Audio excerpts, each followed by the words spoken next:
It's a little tater. It's a little tater like you.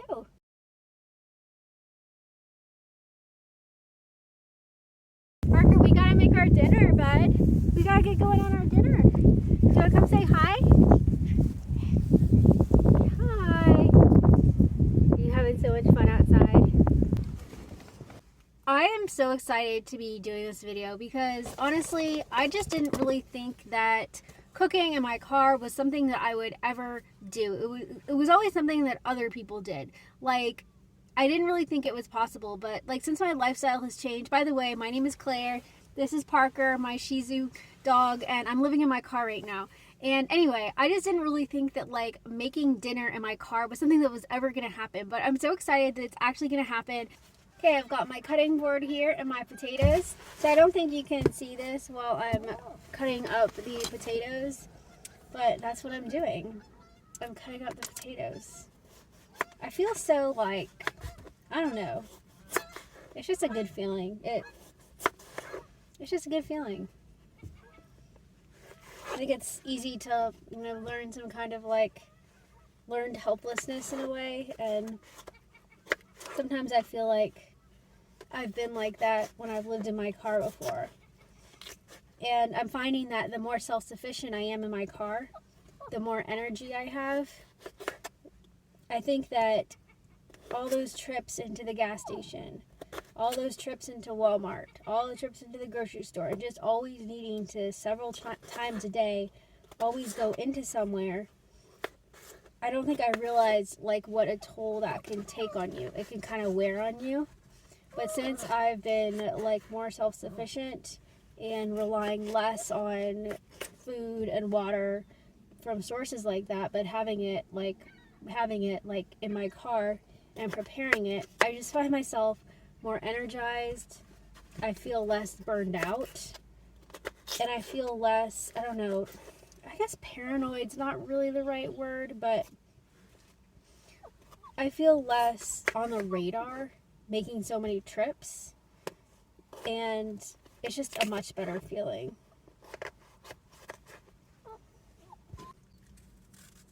This kind of reminds me of being a Mennonite.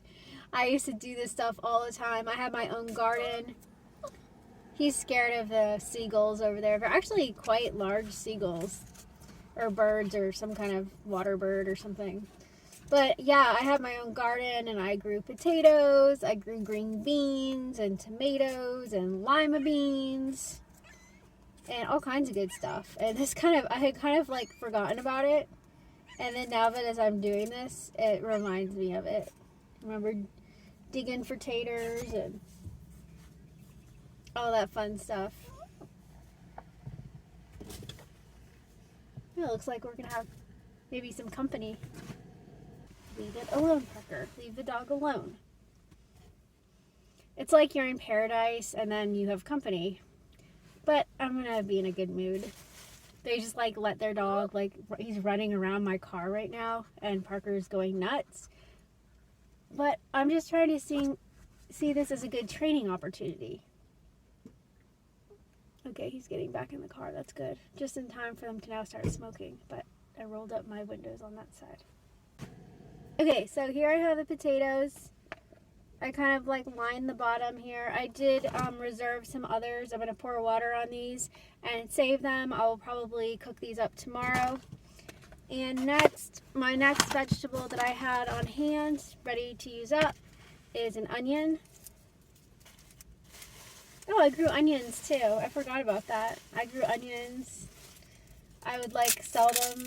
I would like go and sell my onions, like, and my vegetables, like, I thought I was really big stuff. I was like, I would sell them to like the market and the produce auction, and I thought I was so cool. It was really hard work, and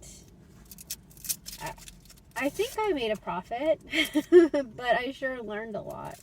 I learned a lot about growing and all that good stuff. I just love onions. Parker, just calm yourself down, okay? You just calm yourself down. He's still like all worked up from the dog that was here. But you did better this time. You did better. You did listen to me. You did listen to me when I told you to leave it. Okay, why don't you back up, okay? Back up. So, what do you guys like? What's your preferred method of like food prep when you're camping? I actually have not done a whole lot of camping.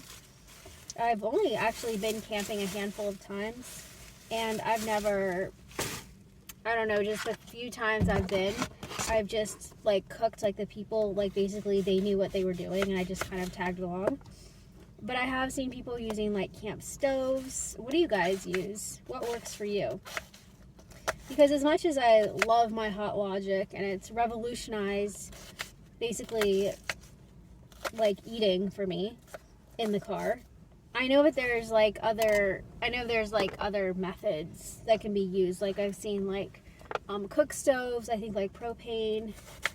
I think that would be interesting to try sometime. The main thing for me right now is I just don't have like the power outlet. Like I don't have like the converters or the stuff like that. So sometime in the future I have like kind of some upgrades I'd like to make sometime, but it's going to take a while. But as far as like portable cooking methods, something I'm considering is like a little camp stove, like with propane.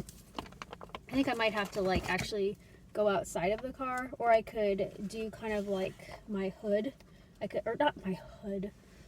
My hatch. Like I could like let the hatch out and maybe kind of bring a table. I don't know. It's so exciting. The possibilities are just endless. I'm gonna start crying. And what I'm going to do next is add the protein. And for the protein, we're going to be using the Starkist. It just happens to be Starkist. Wild caught. And this is 25% less sodium tuna. So I feel like that's pretty fitting considering that I'm like on a like fresh, I guess like a lake. Is that like a fresh body of water? So it feels appropriate that I would be like cooking like some fish up tonight. So, and yeah, and what I like about, this recipe, this has got to be like really cheap to make, especially if you get the tuna. Like I happen to have these in the packet, but like if you were just to get like the cans.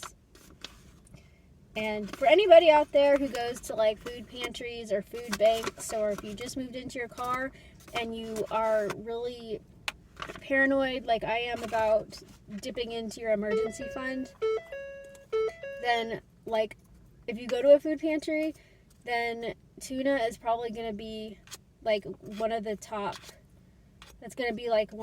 things that like they give. So it's good to know what to do with it. Okay, now I have a little bit of cheese that I wanted to, it's not like bad yet or anything, but I don't know, I'm a little bit nervous about not using it. I kind of want to, because it's pretty nice cheese. I'm going to cut off the dry part. Oh, do you want a bite of cheese? Is that what's going on?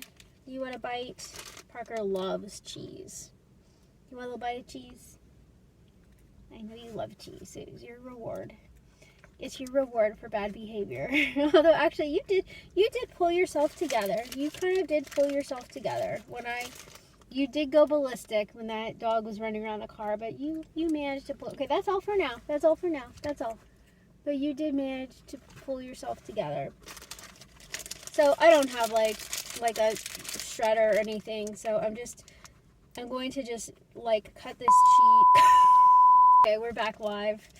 I'm just gonna very lightly put my knife into the cheese.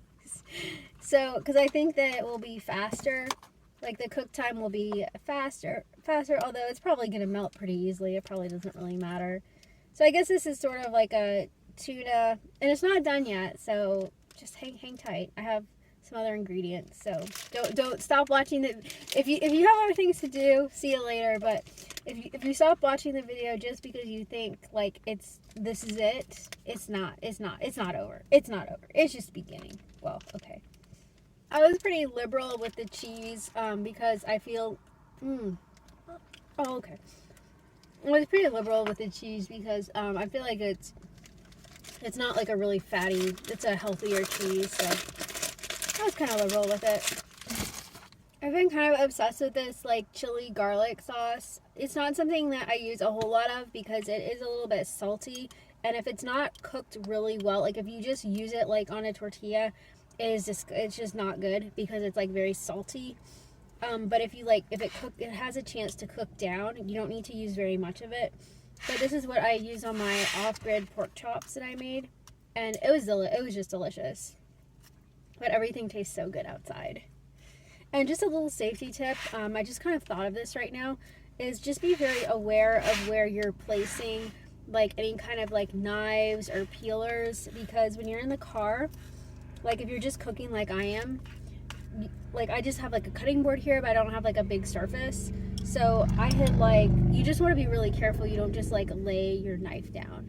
So I have kind of a mesh holder over there where I have it, but just, yeah, I would just be aware of that.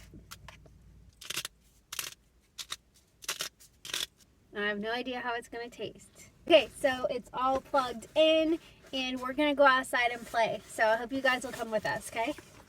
Parker, you want to go for a drive? You want to go to Canada? Come on, let's go to Canada. It looks like that, like with the sauce.